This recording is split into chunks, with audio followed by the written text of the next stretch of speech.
Okay, what we've got here too is, again, we're looking at all those categories of systematic theology to think about. We've looked at, again, biblical theology, historical theology, systematic theology, and all the logic and the order of the categories.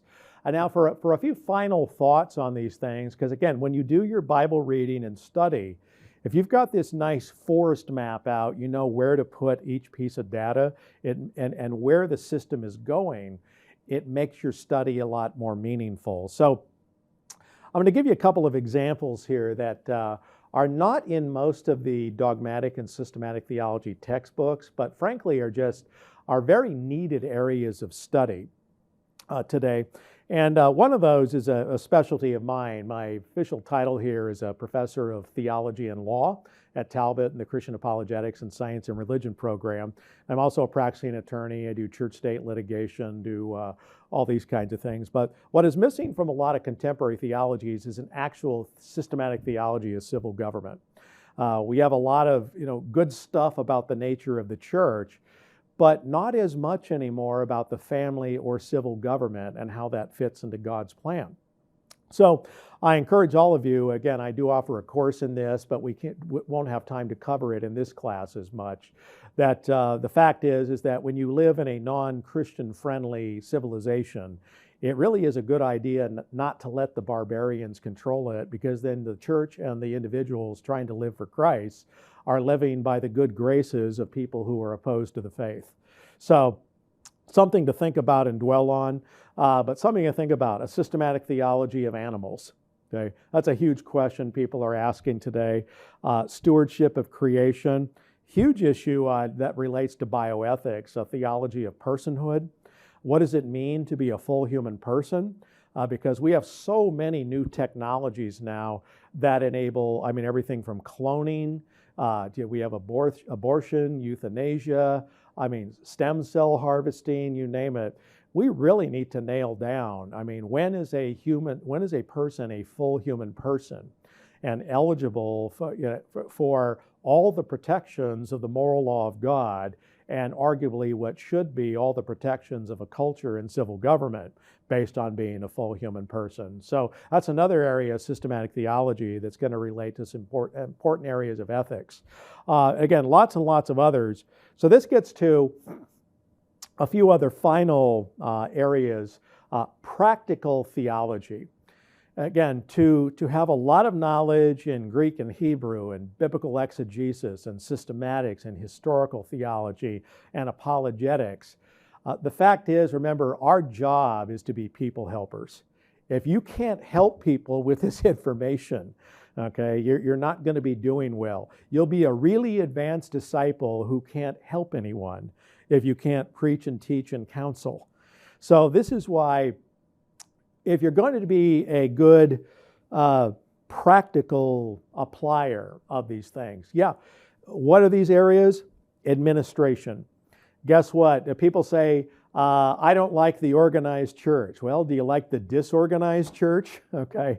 The fact is, you need to run the church efficiently. It needs to be well administered with good organizational principles. And there are people who are called and gifted to be administrative elders or pastors. How do you keep the lights on? How do you make sure that people are paid, that you comply with the laws, that, how do you do that kind of administration? And again, not only as a theologian, but as a law professor, I'll tell you, there are landmines all over the place for law. In law for churches. You better think about your children's ministry, your drop off and pick up so that kids aren't kidnapped by people. You want to think about liability. Are your stairs clearly marked? All those things can end up in lawsuits alone that bankrupt your church. And I can give you, as an attorney for the last almost 20 years, I can give you a horror story after horror story, of how churches didn't take care of these things. And what you end up with are problems in the local church with people suing you, and you spend your time dealing with lawsuits instead of dealing with ministry. So there are a lot of areas to doing administration and practical theology, but those are a few of them. Preaching and teaching, again, you can have all the Bible and theological and apologetics knowledge in the world, but if you can't communicate well, and keep it interesting. If people are going to sleep 30 seconds after you start speaking, you will never get all of that great relevant knowledge to your audience. So guess what? Learn how to preach and teach well. And again, there are lots of good books and classes and everything else, but what I encourage you to do, is, if you've never done this before, just go and find what you think are the 3 best, most effective teachers and preachers that have affected you, and just sit there and listen to a lot of their messages and deductively figure out what they're doing. What are they doing for their introduction? How are they doing an emphasis? When are they using illustrations? How are they doing these things that affected you? Again, so you can read books, you can do resources, you can do traditional message, which is good, but also look at the great preachers and start doing deductively how to do effective preaching and teaching. The other thing, again, in practical theology, the concept of worship, okay? Again, worship, ultimately, one of the key words for worship in the New Testament, the Greek terms, is proskuneo. It means to bow the knee.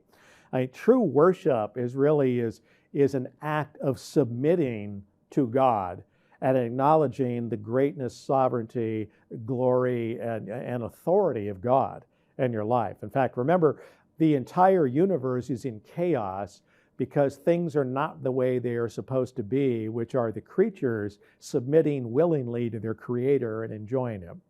Okay? So worship isn't for God. Worship is for us because it puts everything in the universe and our relationship with God in its proper perspective. God is inherently the ultimate authority and sovereign. Worship constantly restores that right recognition of the relationship between us and God. So this is why we have to make sure when we do liturgical theology as an applied area, you got to remember that worship is far more than singing. Okay? And even then, a lot of singing, I'm not sure it qualifies as people actually acknowledging the greatness of God. Listening to a catchy Christian tune doesn't necessarily make people acknowledge the greatness and sovereignty of God and submit to them.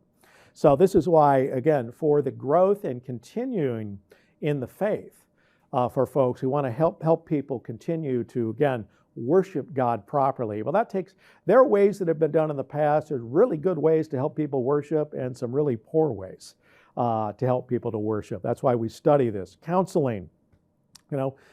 Husband and wife are breaking up. You may know the doctrine of the Trinity well and how to refute modalism. That's probably not going to help them at this time, okay? So this is why being a good counselor, resolving sin conflicts with people, again, crucial part of ministry in the church. And again, there are people who are good counselors, there are people who are terrible counselors, and everything in between. Get training on this so you can help people, okay? Evangelism, there are better and worse ways on how to try and offer the gospel to people and, so to speak, be fishers of men and women for the good news of Christ. And then probably something that's very important, as I say, once you have on your helmet of salvation and your diaper and you have your bottle of milk and that's about it, you're a baby Christian, the problem is you need to grow.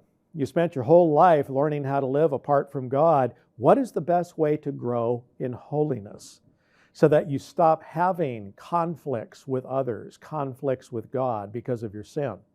So growing practically in sanctification, okay, real piety, okay, real holiness, not fake Pharisaical holiness, not, the rule-based stuff. What does it mean to be truly holy and how to live that way in this life?